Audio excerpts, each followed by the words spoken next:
Hi everyone, I'm Mekahlo Medina. I'm a proud Nuevo Mexicano, that is from the state of New Mexico. I live right now here in Los Angeles. I'm a television reporter for NBC here in LA, and I'm gay.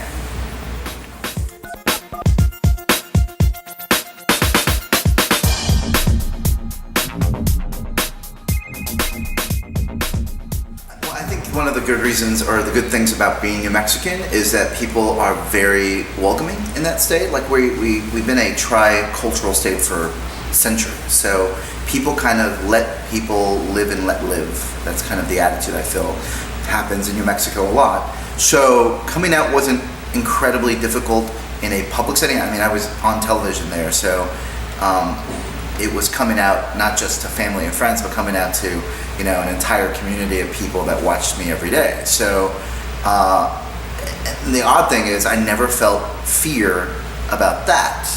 I guess the only fear I ever felt about coming out was like coming out to like my mom, just because she was very Catholic or is very Catholic, and you know, that for her would be tough. I don't want to sound as if I'm like this, you know, I knew myself from the get-go, because no, it was hard. Like there were moments when I felt okay in being out, and there were moments when I felt okay in not telling anyone anything, right? Like I worked in television, and in New Mexico it was okay. I mean, tons of great friends, I had family, I had a boss that was really good about everything.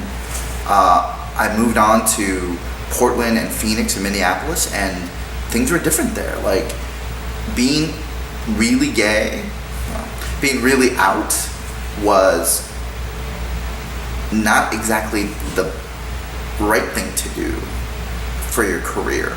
So there were moments, especially in Phoenix, where I felt as if, you know, maybe I didn't bring a date to the company picnic party. And it bothered me because there was this sense of, you know, inequality that I knew I was allowing myself to experience because I was fearful of what doing that action would mean for my future career. And I will tell you this, from the moment I walked into NBC here in LA, like they have been the most welcoming company I've ever worked for in my life. Like I've never felt more comfortable to be who I am in my own skin than here at NBC. And I became a journalist because I was 11 years old, and I walked into a kitchen and my dad was crying. And he was reading an article about the 10th or 15th anniversary of the assassination of Ruben Salazar, who was an LA Times columnist who was killed covering the Chicano moratorium riots in Los Angeles. And I had never seen my dad cry before. And all of a sudden, here's this man who I looked up to, and he was crying. And when I asked him what was wrong, all he did was point to the picture of Ruben Salazar and said, there needs to be more people like him. And when I realized who it was years down the line, I thought to myself, this is the person I want to be. I want to be a person that can cover a community effectively, my own community that's not being covered, and make a change, and do something that gives people a better insight into other communities as well. So that's why I became a journalist. And so I feel like that, being a Latino, being gay, that's all about being a good journalist. Like, journalists in any community should represent that community. I'm running for president of the National Association of Hispanic Journalists, and I was thinking to myself, what would I say to younger journalists? And that's a lot of like, what would I say to an 18-year-old Mekahlo Medina? And the one thing I would say is, stand up, say something, do something. I think don't let fear rule your place. You have to make sure you take your place in life. And the sooner you do that, the better off you will be. I feel like I didn't stand up soon enough. I felt as if,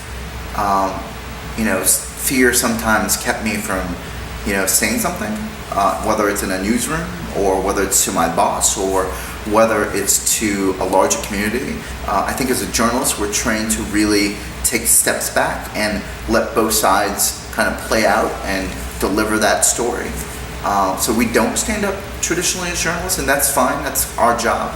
but I think our job also is to be advocates for cultures and communities that don't get covered. And advocates are not about saying this is right or this is wrong. Advocates are about saying these people exist, these are their stories. And I think I didn't stand up soon enough to say that earlier on in my career. So I think, the next 20 years of my career, 40 years of my career will be about standing up, will be about making a change, will be about making sure people understand why it's important to have people of color on television telling the stories of communities that don't often get told, why it's important to have LGBT people in news, making sure those stories are told as well, and why it's important for the rest of the community to really understand those stories and be part of those stories as well, because it's all one big community when it's all said and done.